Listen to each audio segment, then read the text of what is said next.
as far as your class goes, I was surprised by the amount of dry firework compared to live firework. Mm-hmm. And at the same time, I took so much more from the class because I was able to focus on the mechanics at hand as opposed to shot placement as much, if that makes sense. I left feeling like I truly absorbed everything as opposed to feeling like I was just kind of overwhelmed the whole time. Something you did that I will now going forward as an instructor myself, I will have to do this in all of my classes. Don't worry, I'll give you all the credit, is have your students stop and take notes. That was incredible. So I actually have my Notion document pulled up next to this conversation because I want to be able to refer back to some of this stuff. Cool. And you don't realize how much you take in during the day because it happens so quickly. And you're also taking in factors like the wind, I picked up that day. And if you're hungry or you're tired from the day before, there's just so many outside factors that can affect your ability to retain information from a class. And I love that you accounted for that and just you allow people to take notes, and you don't just allow them to take notes. You actually give them the notes. That was so cool. So we would break and then do a summary. And so it kind of allows the brain to catch up to all of the, even the physical motor things that we did in the course. So I enjoyed it so much. It's a class that I would love to take again. I know you don't have a level 2, but it's one that just because there was so much, it would be nice to have even a refresher at some point. But like I said, the notes just kind of did it. And I went out to lunch with a few of the students afterwards, and we all said the same thing. They were all super excited to go and shoot a match the next day. I didn't go due to a family obligation, but I remember feeling just pumped to take that and apply it immediately. I'm shooting a match soon, so my goal is to go over the notes beforehand and kind of remember that, of course, in dry fire training as well, which was I would say the majority of what we did, right? Because we only shot meat about and potatoes. Yeah, because we shot about 250 rounds, I think, live. If that, yeah. Yeah, if that, yeah. So I enjoyed it very much. And I'm not just saying that because you're here. Obviously, I asked you on my podcast afterwards. I wouldn't have asked you on if I didn't like it. But yeah, how did you feel about that class? You taught 3 back to back. So what was that like for you? It was good. It was good. There was actually, even though I've taught that, nearly the identical class a good number of times, each time there's one more little thing that somebody says or somebody does or something that I notice someone doing that adds then something to all the future classes. And I can't really pull anything off the top of my head right off the bat, but somebody in the class that day asked something or said something that made me answer, that question in a different way that I really liked, that helped make it clear or make more sense. And, I said it that way on the Sunday class after our Saturday class. So there's I'm always learning how to, even though it's the same material, I'm always learning how to convey it and get people to vibe on that wavelength better and better every time. You're listening to She Shield Podcast, your one-stop pod for all topics personal safety. I'm your host, Sophia, and my goal is to help educate women and men on all topics concealed carry, martial arts, competition shooting, and basically anything self-defense. Today, before we start, if you would take a moment to rate the podcast, that would be awesome. That is what helps get our name out of here. This episode is sponsored by Big Tex Ordnance, your soon-to-be favorite retailer for all of your firearms needs. BTO believes in only selling high-quality gear for responsibly armed citizens, as well as providing pre- and post-sale support. They value firearms training nationwide. Nope, that's not it. Hold on. I'm so sorry. Okay. You got it. BTO values firearms training and supports firearms instructors nationwide. They even pay for their own staff to train with high-level instructors to ensure that when you as the consumer reach out, you are taken care of. Guys, that wasn't embarrassing at all. Today we have Joey Sauerland on the podcast. I'm so excited he's here. I just took his class in Sitterton, Arkansas, and it is your level 1 competition, or I guess it's your only level, but your competition shooting course. Of which you taught 3 that weekend. So that's what we were talking about in the intro of this episode. He asked me how I felt about the class and how it went. And I took some notes from it on things I wanted to ask him about. But before we get started, Joey, I would love for you to introduce yourself to the listeners. Sure. Yeah. So Joey Sauerland is my name. I I don't like leading with this, but I assume it's the relevant information that people want about who I am. So I'm a USPSA Grandmaster and the current reigning national champion in USPSA Limited Division. And yeah, I started doing coaching and teaching to teach people, how I've covered the ground that I've covered in terms of competition shooting skills in the amount of time that I have. And that's where we crossed paths, was at a class that I was teaching, in Arkansas, which is a beautiful state, really beautiful state. But I shoot on the Masterpiece Arms competition pistol team. Their guns are definitely, I think they're the nicest competition guns, if that's what you're in the market for. They also make a concealed carry model, though, if that's what you're looking for. But yeah. Well, thank you for introing yourself. And yeah, I did not mean to stutter that much through my intro. It's not like I do that like 50 times, Mm-hmm. That's understandable. It happens. But it's actually because I have the notes pulled up from the class. One of the things I mentioned is that we had the opportunity to stop and have a little bit of a snack break, plus a kind of a refresher of everything we had just talked about in the class. So there are a few things I'd like to go over concerning that. But something in particular I like about the structure of your class, Joey, is you utilize dry fire training so much. And I feel like that's a pretty popular topic on this podcast because I've had so many accomplished competitive shooters on that have talked about and just praised the practice of dry fire. Oftentimes, one of the biggest complaints about training or the biggest excuses is the pricing and the time commitment. So the fact that you can just pop downstairs and utilize your firearm without any rounds and train 20 minutes or even less throughout the week is pretty incredible. So to kind of start us off, how much dry fire compared to live fire have you used to get to where you are today? Well, it's tough to estimate in hours, but if we were to try and estimate, number of reps, the reps that I've done in dry fire are definitely probably above 99%.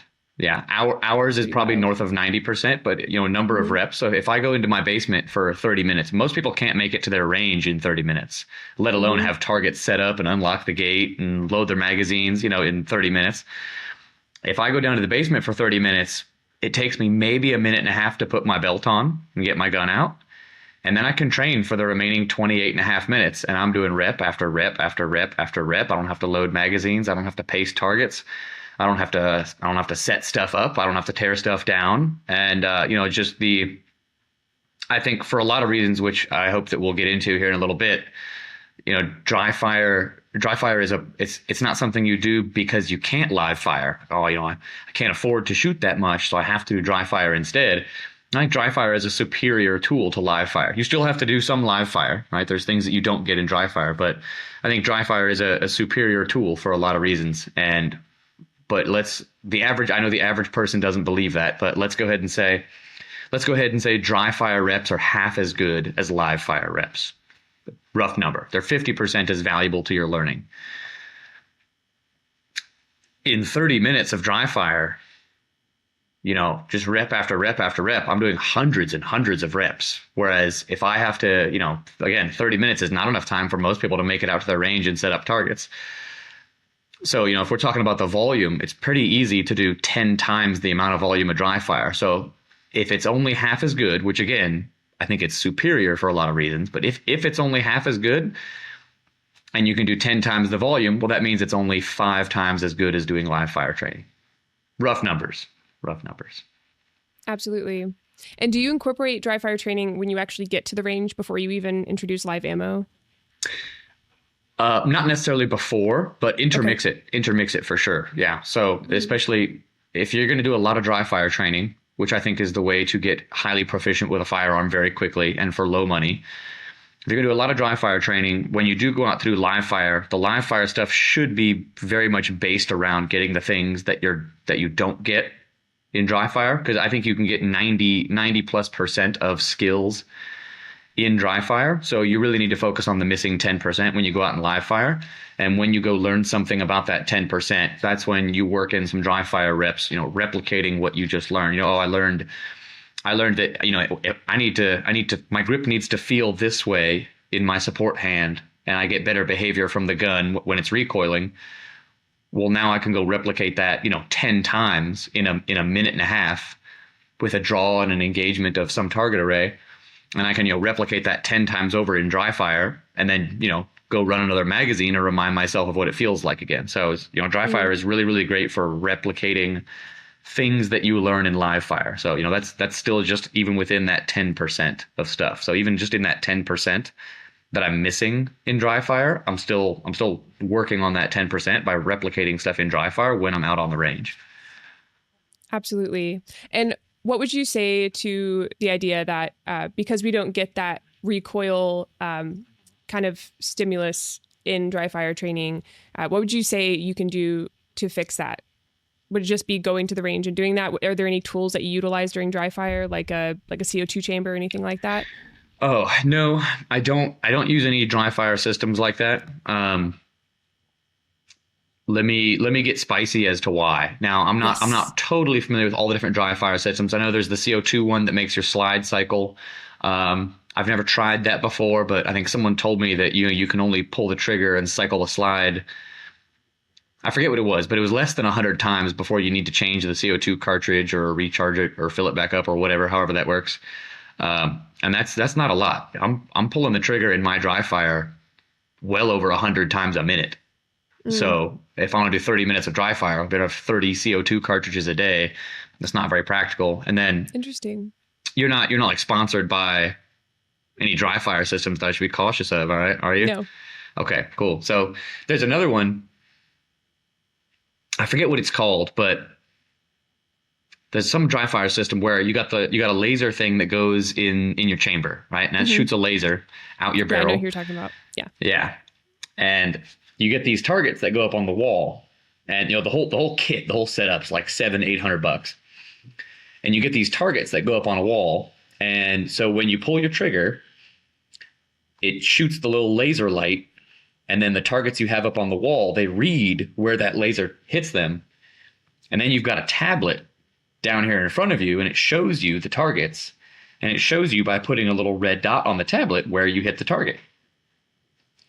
And so someone was telling me about this dry fire system at a class once. They're like, yeah, it was like $700-800, and this is what it does.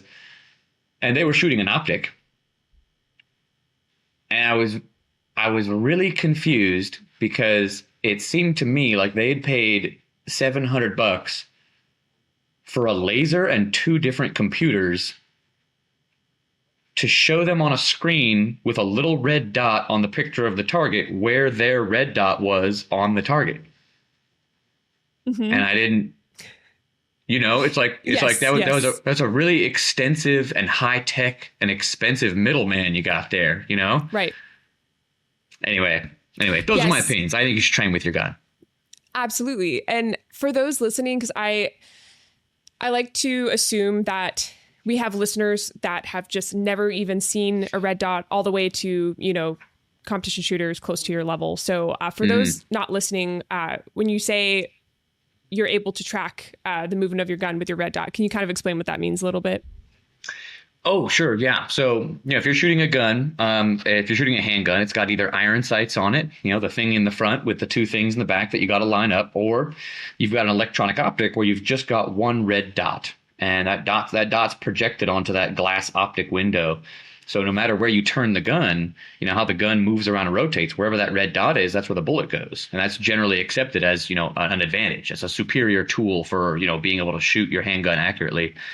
And when you are doing dry fire training or live fire training, you should always be really building this connection between everything that you're feeling and doing and where that dot is. Because if you're new, if you haven't picked up a gun with a dot on it before, an electronic optic, what you're going to realize at first is sometimes I draw the gun, I pick up the gun, and the dot isn't somewhere in that window, meaning you've got that gun twisted left or right or up or down to where that dot's not in the window, and you stand there for a sec wiggling the gun around trying to find out where the dot is. And that's something that even in competition shooting, where we should be dealing with and we are dealing with kind of the highest level of handgun shooting that there is out there in USPSA. And I still see some people doing that. And that's something that is just so easily trained in dry fire. If you do If you spend 10 minutes doing draws every day for just 2 weeks, you will have a great awareness. You'll know before the gun's even presented in front of your face, you'll know just from what I feel in my grip of the gun in my hands, I know the dot's going to be a little bit low left. And so I start adjusting for that. You build this huge connection with your gun, how it feels, how the sights look, where those sights show up. Dry fire is a huge tool. Huge tool. Absolutely.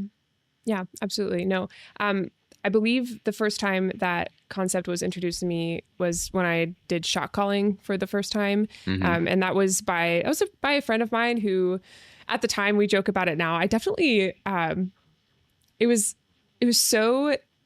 felt so advanced for how much of a beginner I was at the time, but it was such an invaluable tool from that point on. Like, I was really glad I learned it. And absolutely. And for those who don't know what shot calling is, I really like your description you gave in the class. Would you be willing to give that again here? Yeah, sure. So oversimplified and not taking into account what kind of sights your gun has, shot calling is knowing where your bullet hit the target without looking at the target. So your gun should have sights on it, and assuming those sights work, the sights should be able to tell you where you're hitting the target.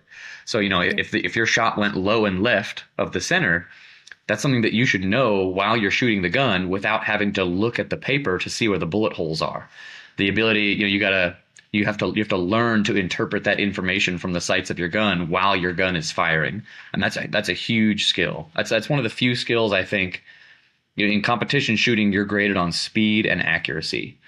That's how the game is played, speed and accuracy. And I think there's very few skills that get you progress and gains in both of those things at the same time. But shot calling is one of them. Shot calling is one of very few things that will make you faster and more accurate just with one skill. Absolutely. And would you say that's part of that 10% of skills you like to work when you go and do live fire? To an extent, yes. So shot calling definitely gets improved when you do dry fire. In a very big way, but so this is so that was the simplification of shot calling. So if you're shooting an electronic optic, which especially in competition, most people are, to get more specific in how you do shot calling is you need to see when the gun goes bang and it starts to recoil up and back, you need to see where that little red dot that tells you where the bullet's going to go, you need to see where it recoiled from. So that dot bounces up when the gun goes bang. And at the very bottom of that bounce, where it started jumping up from, that's where the bullet's going to go. And so you build a huge connection with the dot in dry fire. But that motion and action of the dot when the gun's going off, that is something that definitely needs to be focused on in live fire. Absolutely. I love that. And as an instructor, do you feel it's a good opportunity for you in classes where you're maybe unsure of the levels of training or performance of each of your students? Do you feel like it's a good tool for you to see how aware they are of their shooting skills? Like, do you see that they maybe are more advanced by being able to call their shots more, or the groupings are a little bit closer together? I feel like most people are able to call shots pretty well. The tough thing is usually who understands what shot calling is. Okay. So, like I said, it's knowing where the dot recoiled from. Notice how that's different from aiming. So if there's someone who's struggling to get the idea, once people understand what it is, they usually start picking up how to do it pretty quickly. But there's always a couple people who are struggling to differentiate between aiming and shot calling. So, aiming is where I want the dot to go. That's where I'm trying to put the dot, right? I'm aiming at the middle. I'm trying to put the dot in the middle of the target.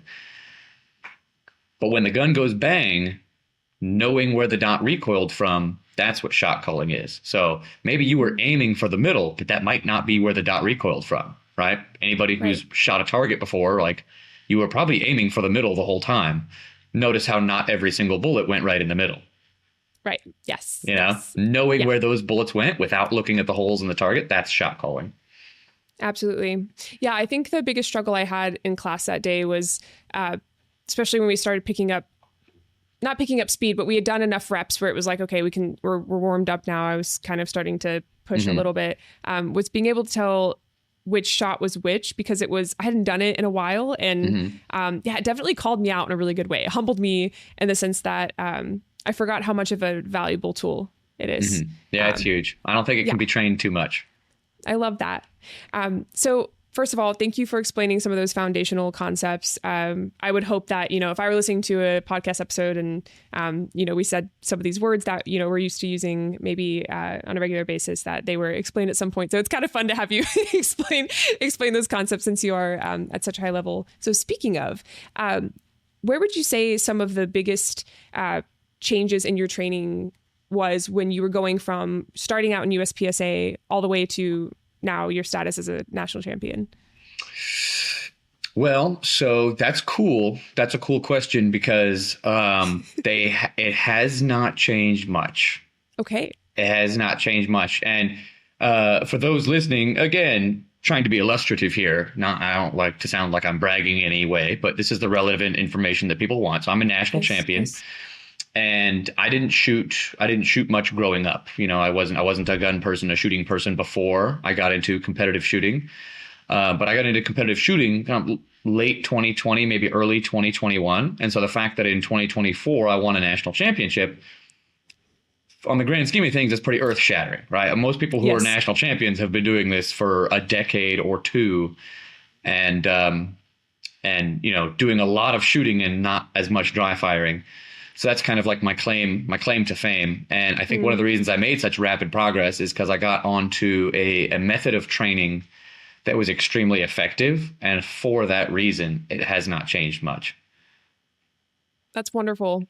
Ooh, yes. And I know you told us in the class, but I would love if you would give a little bit more context as to how you just came upon competition shooting, because it truly it's not a story I've heard, at least. It's very impressive. I feel like I've had a lot of people on that, they've been training since they were little, or, they have like shooters in their family, or, they're still like slowly climbing their way up. They're using it to like help with concealed carry, but you truly are a very special case there. So I don't know how much you want to share, so I don't want to like just drop it on you. But yeah, well, I honestly was under the impression, humans tend to project their beliefs and experiences onto other people, Yes. I feel this way about this. And so this other person probably feels the same way. So maybe I've got some bias in that way. But I used to compete in bodybuilding. And when I was doing that, at one point in around 2020, I saw the John Wick movies, whichever ones were out. I think 1 and 2 were out at that time. And, I'm sitting here, all big and muscular and, shredded and everything. And, in a tight T-shirt in the movie theater. And I'm watching John Wick 3. And I'm thinking, man, there's so many huge muscular guys who John Wick, Keanu Reeves playing John Wick in these movies. There's so many huge muscular guys who he just shoots. Yeah. And then all that muscle and all that work and, all that physique and everything is just, they're just dead. They're laying there on the ground wearing a suit, being huge, but dead. And I was like, maybe high proficiency with a handgun is cooler than being, like really big and muscular and stuff. And so, a quick Google search, Keanu Reeves, John Wick, firearms training.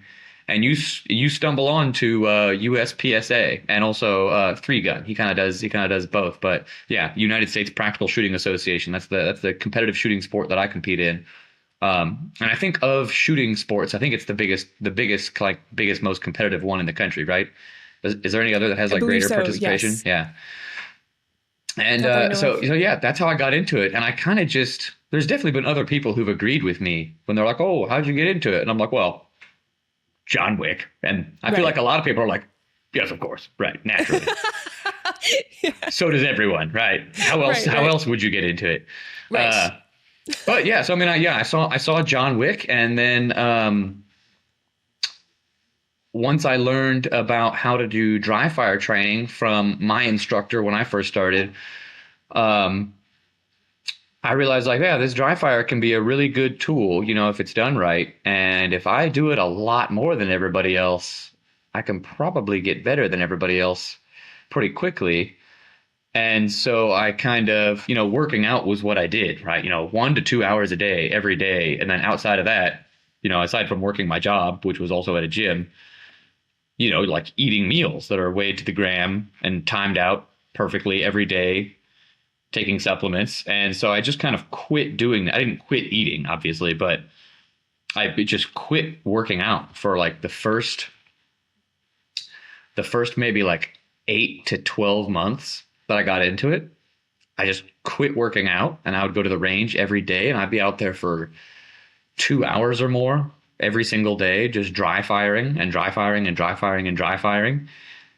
And that was really when I got good. I got good extremely quickly because of that. I've since resumed working out, obviously. I'm still very into exercise and fitness and strength, performance and the like. But yeah, that's it. That's it. Got into John Wick and got into dry firing, and now here we are. Absolutely. I think you said something that triggered a memory. Did you ever watch G.I. Joe? I never did. No. Like Channing Tatum and all of those guys. Well, I remember at the time I was training traditional martial arts, so I did an art called Musulman, and I worked pretty hard on it. You would think the place I went was not just like a cash black belt school. You couldn't just pay for your black belt. My instructor was low-key a psychopath and worked us to death. And I really felt like I earned it by the end of it. But I remember going and seeing G.I. Joe in high school or whenever it came out. And I saw the guy with the sword like fighting really hard. And at the time we were training with swords in the class. Like one of the black belt forms was with a sword. And of course we started with wood because, the consequences of not working well with the sword is like, a limb getting cut or something. So, but yeah, the guy with the sword against the guy with the gun was just unmatched the whole time. And I remember thinking, oh, that's an interesting concept. And that was one of the tiny little seeds that was planted getting into guns. I feel like that was like the first movie seed, I think. But yeah, and now we have the ballerina coming out soon with John Wick. So maybe I'm excited for that. Right? It looks so cool. And I love that actress. I don't know like who she is or what, but I love her acting. And maybe we'll see an uptick in women getting into competition shooting from it. Who knows? But that'd be cool. That's your job. That's who you are. So you need to make it happen. That's a good point. I do need to make it happen. Yes. Yeah. Maybe I'll just get into ballerina work and then balance it out there a little bit too. And you never know. It's a great sport, but are you in search of top-notch gear that exceeds your expectations? Look no further than GPS, brought to you by Go Outdoors Incorporated. GPS has been dedicated to crafting the finest products for hunting and shooting since 2002. As someone who frequents the gun range, my GPS bag is a staple to safely and effectively haul my gear. My personal favorite is the GPS Tall Range Backpack, which makes walking USPSA stages simple and organized. Their specialized bags are designed to keep all of my valuable equipment secure and organized. With GPS, you can experience the ultimate peace of mind. There are 3 exciting product lines: GPS Tactical, GPS Wild About Hunting, and GPS Wild About Shooting provide the perfect solution for your specific needs. So whether you're on a hunting expedition or hitting the range, GPS is your reliable companion. To find a bag that fits your needs, use code SHESHIELD20, that's SHESHIELD 20, to save and to support the pod. Again, that's SHESHIELD20 at checkout. Well, thank you for sharing part of your past with us. I feel like it encourages those listening who maybe feel like it's too late to start in the competition shooting sports, that as long as they devote intentional time to it, they can make some serious strides like you. So appreciate that. Sure. Moving on, I really liked how you took the time to give context behind what speed is versus what accuracy is, and then how to apply that to training. So if you wouldn't mind, I'd love to hear about what your philosophy is there.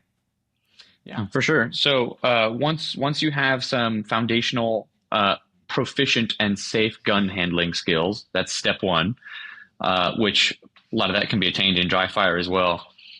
If you want to make really rapid progress in speed and accuracy, which are kind of in all shooting things, those are the two things that you look for in shooting skills. But then especially in competitive shooting, that's what you're graded on. Your score is points per second. So if your speed is poor or your accuracy is poor, your score is poor. So to get maximum amounts of progress in either or both, it's very, very beneficial to train them individually. So and this is something that I said probably about 5,000 times over the course of the day at the class, but you got to train with a clear definition of success. So the example I like to give is somebody who goes out to the range and they set up a couple targets and they say, okay, I'm going to work on speed today. I'm going to get faster today because I'm kind of slow. I need to get faster at shooting. They set up their 3 targets. They draw their gun, bang, bang, bang, bang, bang, bang, shoot each target twice. And then they see they missed a target once and they've got some hits that are pretty far from the center on this other target.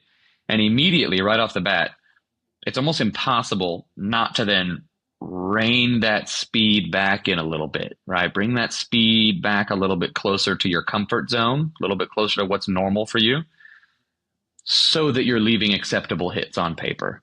And then vice versa. If you go, I need to work on accuracy. I gotta shoot the middle of the target more. I'm not doing that often enough. So that guy sets up his 3 targets, bang, bang, bang, bang, bang, bang. And he shoots, in competition shooting, the alpha is the center of the target. So he shoots all alphas. He shoots perfect accuracy. But if you really try and do that perfectly and guarantee that the accuracy is perfect, your first impression is probably going to be, felt kind of slow. And so usually what then happens is, I'm going to speed it up a little bit, right? That was kind of slow. I'm going to speed it up. And so we end up living, I feel like most people end up living in this kind of purgatory between the two, where they're most of the time dissatisfied with the results of their training, which is not good for getting you to train more. And then at the same time, they're failing to really work outside their comfort zone, which is what you need to do to learn, right? If you want to get faster, you need to do a lot of reps outside your comfort zone of speed, faster than what's normal for you. So they end up kind of bouncing back and forth between, yeah, it was accurate, but it was slow, and yeah, it was fast, but it was sloppy. Just kind of bouncing back and forth between getting negative imprints from your training, instead of saying, all right, my definition of success right now is speed. That's what I'm training right now. And if you can really train with a clear definition of success, one thing that I always tell people, I don't think I told your class this, so I'll tell you now, but one fun fact about me is that I always get whatever I want. Usually whenever I want it. And that's only because I can define it very well. If I want to get faster, I'm a Grandmaster national champion shooter right now. If I go downstairs in the basement after this podcast and put my belt on and decide to work on speed, I will get faster. It's a guarantee. There's no way around it because I'm training with a clear definition of success. And if you let yourself bounce back and forth between speed and accuracy, one, you're not going to get a lot of reps outside your comfort zone. So you're not going to grow much, not going to improve much. And 2, you're going to get these negative imprints. Yeah, it was fast, but negative stuff about my training. Yeah, it was accurate, but negative stuff about my training. And so you leave with all these negative imprints on your mind. And, when you think about putting the belt on or getting your gun out the next day to go practice again, your brain, even if you're not thinking about it consciously, your brain retains all those imprints. And, you start to build up this negative association with training. When I train, it's normal for me to have a bad time and not make progress. And that's not good for the sustainability or volume of your training.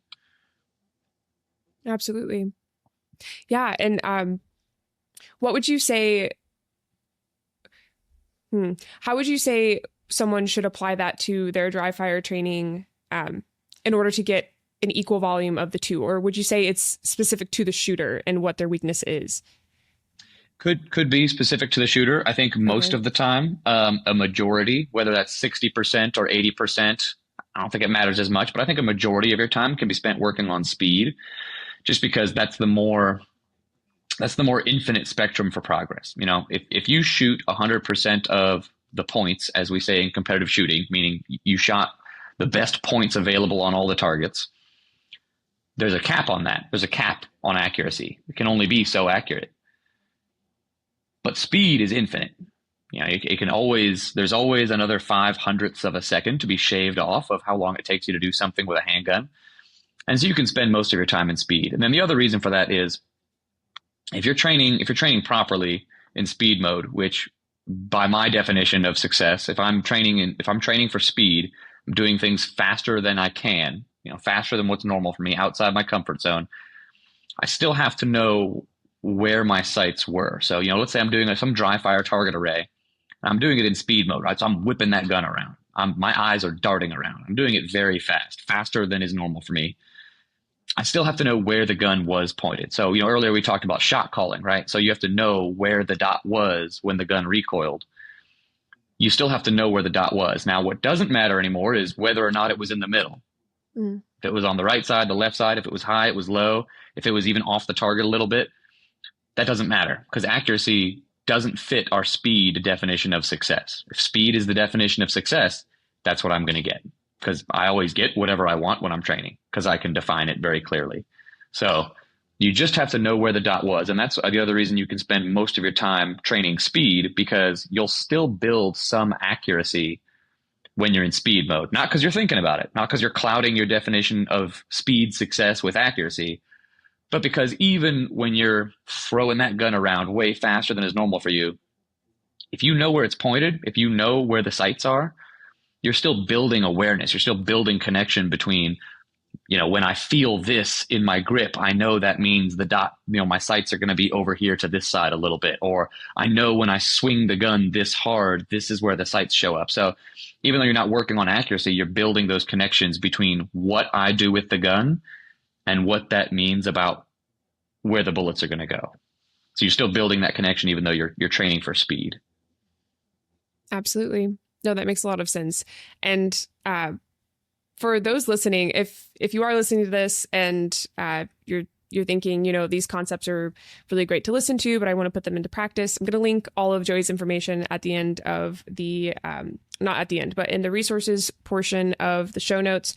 And if you even want to go there and look at the classes he has to offer now, that will be available in the show notes, which are the notes below the title. So just kind of wanted to throw that in there. I always say it at the end, but I want to say it first. So we used a shot timer in the class, and you've talked about shot timer implementation into dry fire quite a bit. So I would love to know how, I guess a par timer in this sense for dry fire, how that changes between speed and accuracy. Yeah. So if you're going to train in speed, we have to be able to define, if I'm going to get whatever I want, whenever I want it, I have to be able to define it.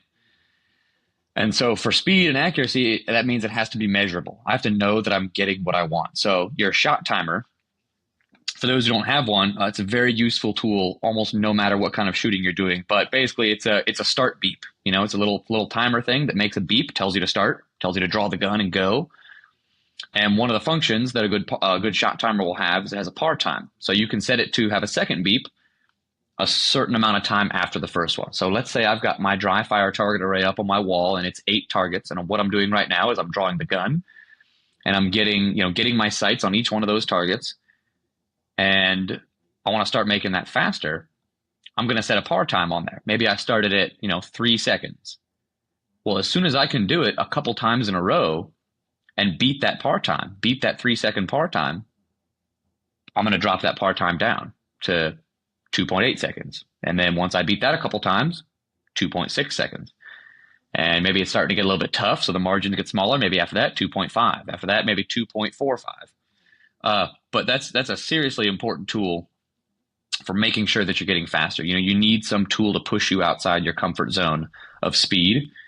You need something to aim for. But then when you're in accuracy mode, because we're training with a clear definition of success, when we're in accuracy mode, time and speed are no longer factors, right? We're going to completely ignore the speed because we're focused just on perfect accuracy.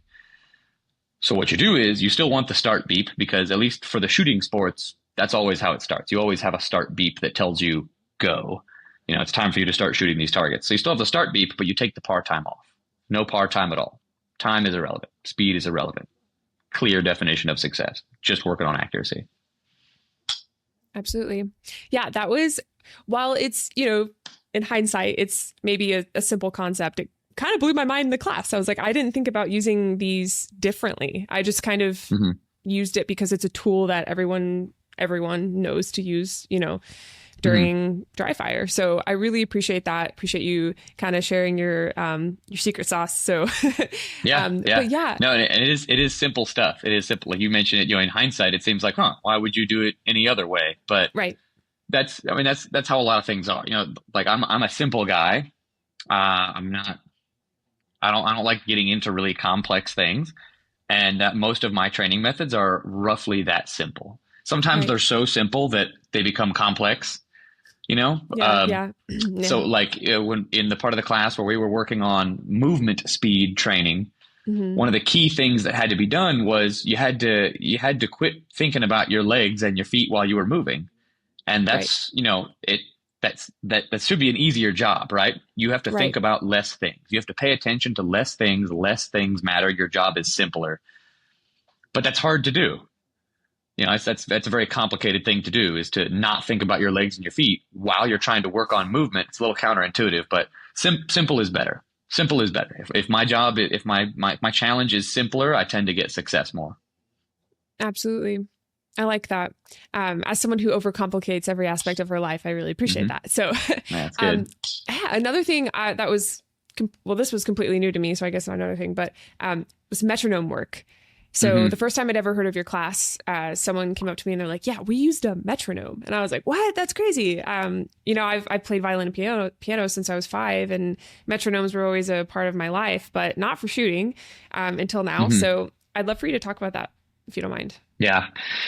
So most people listening probably know what a metronome is, but we're talking about the clicky thing that keeps a certain number of beats per minute, right? Keeps a beat, keeps a rhythm, click, click, click, click, click. And so when we use the metronome, you're pulling the trigger of your gun to the clicks, on beat with the clicks. And to oversimplify what the metronome is for and how it works is, normally in the shooting sports, most of the time you're shooting targets twice. Every target has to be shot twice.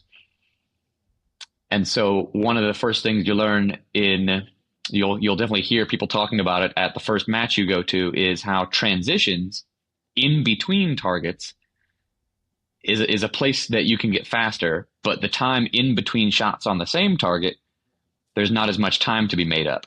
And so with the metronome, you're doing 2 shots on each target, a trigger pull with each click, keeping that same beats per minute rhythm. And so now your time in between trigger pulls on the same target is the same as your time in between targets.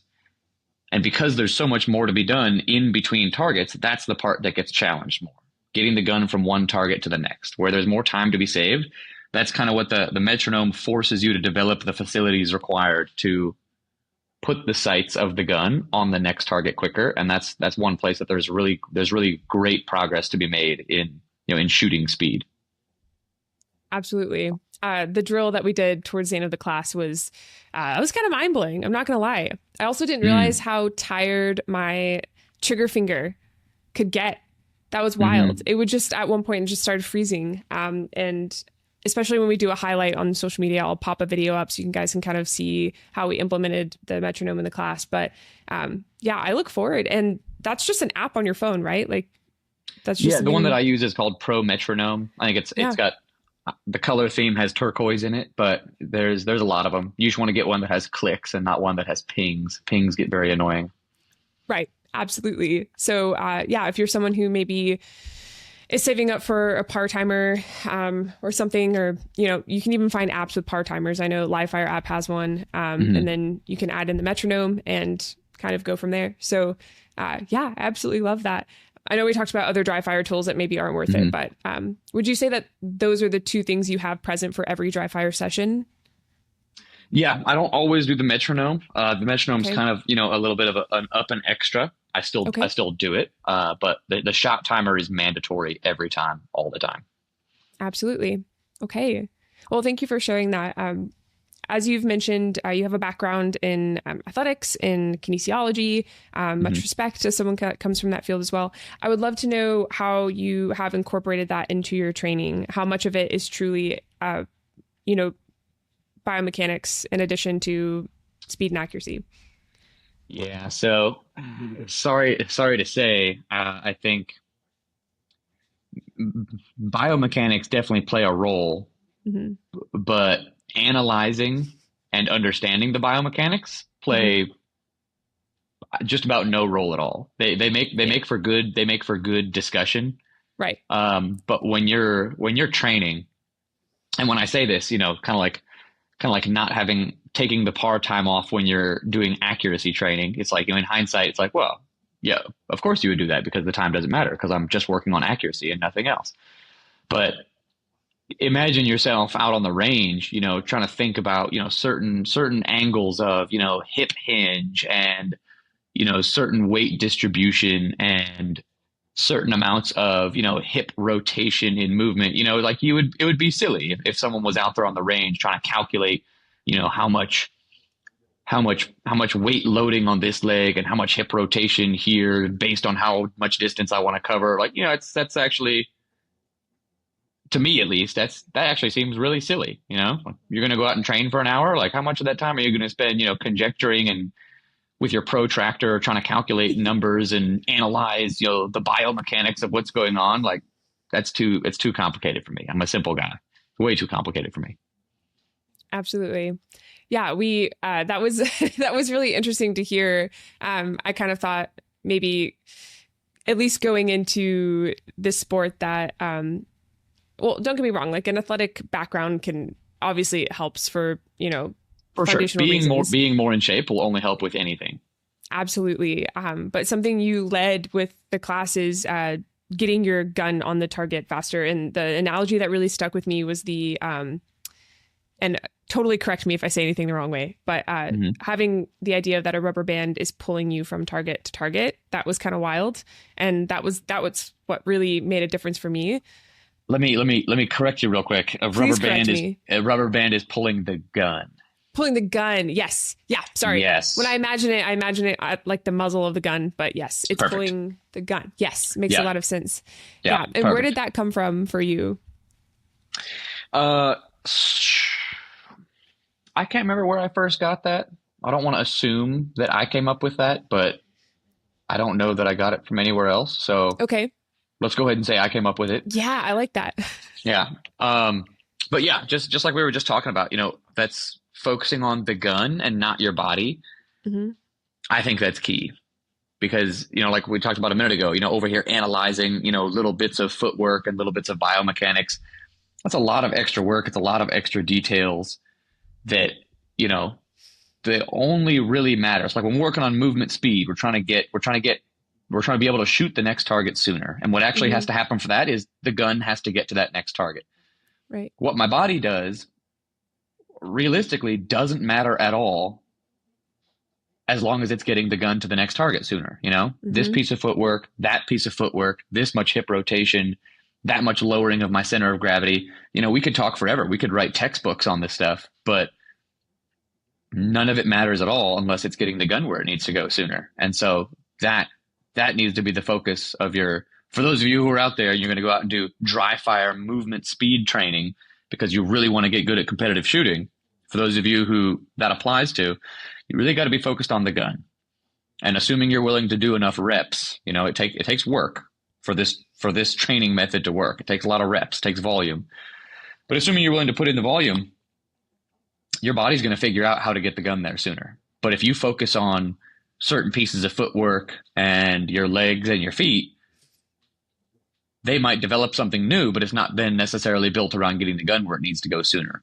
I can go learn 100 new pieces of footwork that don't get the gun there any sooner. And, my movement's better by most people's definition, like, wow, look at his footwork, look at his movement technique, right? Yeah. But none of that matters at all if it's not getting the gun where it needs to go sooner. So that needs to be our definition of success when we're training for movement, specifically movement speed. Absolutely. Yeah, I was pretty surprised to hear, I forget who's that shooter that he sets up in his garage and he has like really intricate stages. Yeah, I think that's who I'm thinking of. I've never spoken to him or really don't know much more about him, but I've always seen that and thought like, oh, that's how you do it. Like you need to have these like big elaborate stage setups, and not that they're all elaborate, but right. It does look like a lot of effort and time he puts into that. Yeah. And I was surprised to hear that when you mentioned in class your kind of dry fire setup is a lot more simple than that. And the why, I thought that was really interesting. Would you mind sharing a little bit of that? Well, yeah. So this guy, Jay Beal, so he also learned a lot from my shooting coach who I had when I first started, Steve Anderson, who's a big dry fire guy. Now Jay has a large basement, large enough to where he's got, walls and obstacles and, fault lines on the ground and targets that are actually at, kind of real life distance in his basement. to get that kind of space, I go out to the range. I go out to the range, and I still train that way with movement, but I just have to do it at the outdoor range because I don't have that kind of basement space. But yeah, I already forgot your question. I trailed off there. Oh, you're totally fine. You talked about your setup being a lot more simple. You just keep your dry fire targets relatively in the same spot. Yeah. Yeah. So I've got kind of two main categories of dry fire training. One of them, which for me, I call at home dry fire training. That's dry fire training that's really just working with your eyes and the gun. Not much movement involved. And then for me, because Jay can do both at home, so they're probably much more meshed together. But for me, my at-home dry fire is really, for the most part, it's just standing still. And then working on all the gun handling mechanics, everything that my eyes and, need to do with the sights of the gun, all that stuff, speed, accuracy. And then when I go out to the range, that's where most of my movement stuff, my movement work gets done. He just has the facilities at his house where he can do kind of both. And I probably would incorporate more movement into all of my dry fire if I had the space for that. But if I want to go pour on 60 minutes of dry fire, that's, just for me, it'll be just mostly eyeball work. I'll go do that in the basement and then I'll go out to the range later, incorporate movement. Gotcha. Yeah, that makes a lot of sense. I appreciate you sharing that. And for those that maybe want to work with you on getting some more one-on-one training as opposed to your class, maybe because they can't make it, it's too far away, whatever. Is there a way that they can train with you one-on-one? Yeah, I do one-on-one training. Obviously, like especially if I have to travel for it, it's a little bit pricier. You got to cover some travel expenses and stuff. But I'm also planning on releasing here in the next couple days, actually, a relatively extensive, I don't know what I'm going to call it yet. Maybe you can help me give me some good ideas, but maybe like Dry Fire 101 or, something like that. But basically it's basically going to be an medium extensive compendium, both of text instructions and videos that you can buy on my website.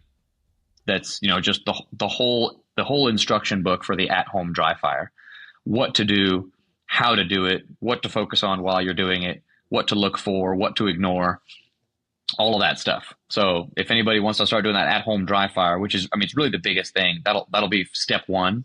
But yeah, I can always come do one-on-one training if that's somebody wants to do too.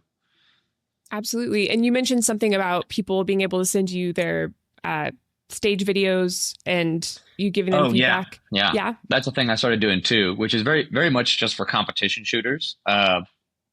Anybody could do it really if they wanted to, but it's mainly directed towards competition shooters where they'll send me videos of them competing. And I kind of look at the videos and analyze for them what they could work on the most, what they could benefit from the most, what they should focus on based on what I've seen in their shooting. And then I give them a kind of a custom dry fire plan with focuses, things to do, what to do. And we usually have a good long phone call about it too, so I can explain everything, make sure they get it. That's wonderful. Yeah, tons of resources. And by the time this episode comes out, your online courses should be out. So it'll be fun to see what they, well, it sounds like it, but if they're not, it's totally fine. But it'll be cool to see what they're actually called from there, and everything will be linked in the show notes, which is exciting. But yeah, as far as covering all of the kind of the class material we went over, I don't know if you want to share anything else about the structure of the class. Of course, we did quite a few drills and we talked about how to implement that going forward. And I even have some pieces of feedback specific to my performance in the class on this notes page. But is there anything else you want to share about how you structure your classes, things you implement? I think we got most of it, So dry fire is the main tool. Dry fire is a huge tool. I think it's underused and it's undervalued by most people. And I think that's because a lot of people don't know how to do it right.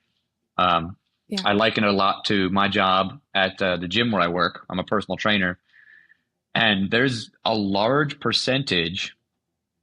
I don't want to sound like a hater. I'm not trying to put anyone down, but there's a large percentage of gym goers who,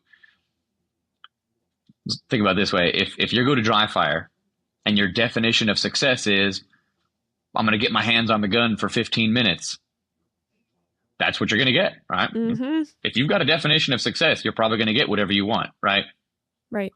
get my hands on the gun for 15 minutes, that's a definition of success. But, it's not a very good one compared to I'm going to improve my speed measured with a shot timer, or I'm going to work on my accuracy by focusing just on this, And so at the gym where I work, there's a large percentage of gym goers who their definition of success, I think, is go to the gym, be at the gym for 30 minutes.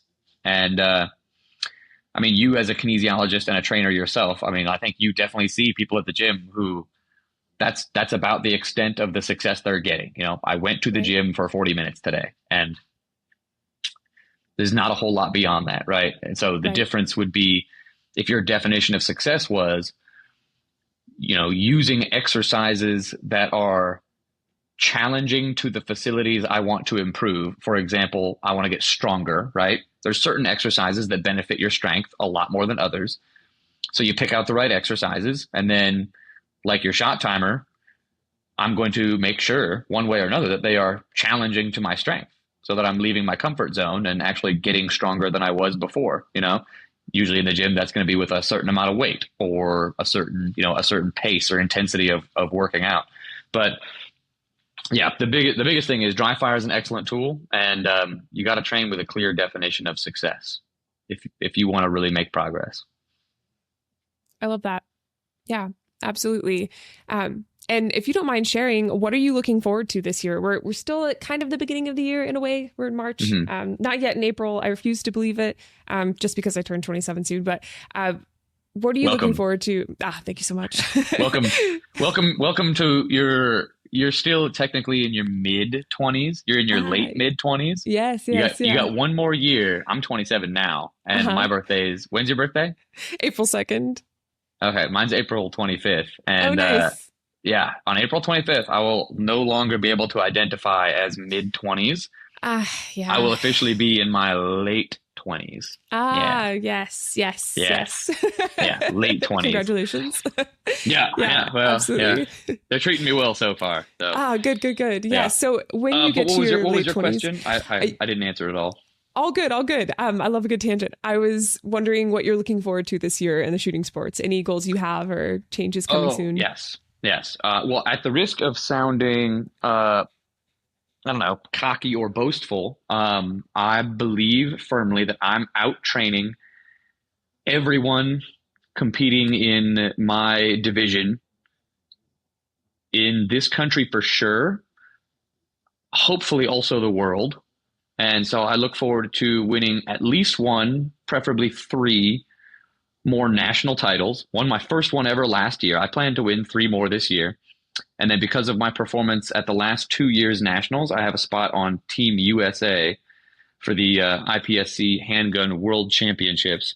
And so I don't necessarily plan on winning the World Championships. There's some people who really train a lot and train hard and I've been beating a lot of people who have a decade head start, but there's some people who may have been out training me for the last decade. So they're going to be tough to beat, but I'm looking forward to competing on Team USA. That's going to be really great. Absolutely. That is so exciting. And where is that? Well, it's in September in South Africa. Wow. Yeah. Yeah, it is, isn't it? Sorry, I just realized something. Sorry. Yeah. Okay, cool. Yeah. So I'll express this on a public platform. Actually, I had it explained to me why it has to be in South Africa, and I don't like it. But, I'm looking for hotels and Airbnbs. A lot of countries in the world that have a lot more hotels and Airbnbs than South Africa, and a lot more airports to fly into, and also much higher rates of safety than South Africa. So maybe next time they can just make it in America. Yeah. And I'm biased, right? I'm an American. Make it in Poland. Make it in Germany. But there's on the spectrum. South Africa is one of the least safe countries it could be in, and that's where it is. So, but if you're in a band of 40 heavily armed competition shooters, you'll probably be fine. So. That's a good point. Yeah. Are you only allowed to pick up your pistol at the event itself? I don't know any rules about that. Okay. You're allowed to have it. Yeah, you're allowed to have it. I don't know what the laws about carrying a handgun are, but What I have heard is that laws don't apply as much over there, just period. Nice. Yeah. So Okay. you might be at the airport picking up your guns from the baggage office. And from what I've heard, at least, just rumors, I don't know. I've never been there. But from what I've heard, the police there at the airport might say, yeah, it's just a $300 fee. And that's completely made up. But if you say no, they're going to make a lot of really big problems for you. So Yeah. I think laws in general are just a little bit more, you kind of do what you want. And if you get in trouble, then maybe you get in trouble. But Yeah. Yes, that's quite a few places. I've heard that's kind of how it is. I even just went to Mexico, and I was kind of warned, like, hey, if you are asked for a bribe, essentially, if you're bribed, just give it and move on. Don't worry about it. Cause that's what I've heard. Yeah. So totally fair. Well, I wish you luck with that. And I've learned so much from you, even on this episode, in addition to the classes. It was honestly a very selfish refresher for me. So I appreciate you taking the time to come on for that. Good, and I look glad. forward to training with you again, hopefully seeing you compete someday. Something I like to do with guest speakers before they leave is just ask them what they would like to leave the listeners with, if you don't mind. What to leave listeners with. All right. So if you're listening to this podcast and you have never shot a USPSA pistol competition match, I want you to know that you can. A lot of people set this bar. They're like, oh, competitive pistol shooting, that's way above me. That's not for me. It's really not. It's really not. There's a handful of safety rules that you have to follow when you show up to your first one. Among them includes you can't just have your gun out. There's designated safety areas where you take your gun out of its box or its bag and put it on your belt. And your gun's never loaded unless you're the person who's up to shoot and the range officer has instructed you to load your gun. Once you got those basic, there's a handful of really important safety rules. Once you know those, and they're not hard. They're not hard to not break. But you can go shoot a match. If you know how to fire a handgun safely, you can go shoot a match. And maybe you won't win anything, but if you show up with the goal of, I'm just going to shoot all the targets they put up safely, you'll do fine and you'll probably have fun. And your main impression from the match will probably be, one, wow, I just shot a pistol competition. Like, that's crazy. That's crazy that I just did that, right? That's awesome. Like, I've been shooting for years and I just did like the most cool advanced shooting thing I've ever done. And then your second impression will be, I have a lot of room for improvement and I feel like I could make a lot of progress really quickly. And as soon as you shoot that match, you're going to realize, and this is one thing that I love about this sport. The next 1% of progress is always within grasp. It's not like in bodybuilding where, you train as much as you want, you eat as perfectly as you want, you take all the steroids you want. At some point, genetics play a huge factor. There's a cap. In this sport, you'll do something at a match and you'll think, man, if you give me 10 minutes, I'll come back and do that way better than I just did it. And it's like the next 1% of progress is always there. So for those who are listening who have not shot a USPSA match before, the website where you find them is called Practice Score, which you should, you'll link it down there so they can find it. Yes. But you can go on there, you make an account, you search up, you find matches, but you got to go out and try shooting a match. You can do it.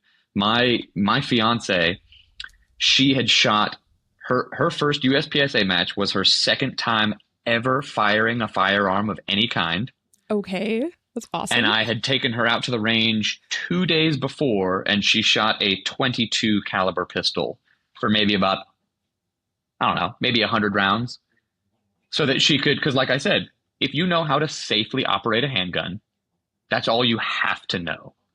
That's all you have to know to be able to complete a match safely, and correctly. That's all you have to know. So that she then that weekend shot her first match ever. And it was her first time ever firing a 9mm because she'd only fired a handgun once before and it was a 22. Mm-hmm. And she did fine. She didn't win the match, obviously. Yes. But I think someone else got disqualified. So she also did not come in last place. That's amazing. That's right. Absolutely. Yes. Yeah. That was her first time ever firing a 9mm. So if you've fired a 9mm safely before, you can go find a match. You can go shoot it. And you should do that, not just because it will be the coolest thing you've ever done and you're probably going to get really into it, but also because you'll have a great sense of accomplishment of, wow, I just did a really cool advanced thing. This match. Yeah. We would love for the sport to grow. People love, one thing you'll notice too at your first match is everyone's going to hear that you're a new shooter, and they're not going to think, oh, they're a new shooter. They're going to come over and talk to you, and they're going to be like, hey, like, how's it going? Like, what? I saw you do this on the last stage. Like, think about doing it more like this. Like, people in the sport are very eager to help. They're very eager to give advice. It's a fun, friendly atmosphere. So for people who don't shoot matches, go shoot a match. Just do it. You got to do it. For people who do shoot competition already, listening to the podcast, you got to start dry firing. And if you are dry firing, dry fire more. And if you are dry firing or you're not dry firing, you need to dry fire with a clear definition of success when you train. And if you want to learn how to do that really well, sign up for one of my classes or reach out. I like that. Perfect closing of the loop. I like it. Well, Joey, thank you so much for your time. I really appreciate it. And I'm impressed that you did 3 days of that back to back, because, man, that was a lot. And I was glad to be there, and I'm glad you got to see Arkansas a little bit. A lot of people have only ever really driven through. So, but yeah, it really is pretty. So yeah, I really only drove through, and I wasn't terribly impressed. That's no offense, fair. But yeah, it's totally fair. I mean, I am moving to Utah in like 3 weeks, so I'm not like the world's biggest fan, but it is the natural state and it's gorgeous. It's near Salt Lake. I can tell you exactly where afterwards. I'm not going to like, yeah. Right. Yeah. But yes, I will tell you afterwards. But yeah, do you know the area well? No, but I have something to tell you afterwards too. Okay, cool. Well, let's close this up, guys. Thank you so much for listening. For highlights of this episode, you can go to any of our channels. It's all at She Shield Pod. Lisa Hamilton makes those shorts. She does such a great job. This audio is mixed and mastered by Brendan. We love Brendan. He's from BTO and does a great job. All resources mentioned in this episode are in the show notes, as I mentioned, which are the notes below the episode title. Thank you all for listening. In the meantime, stay safe and stay vigilant.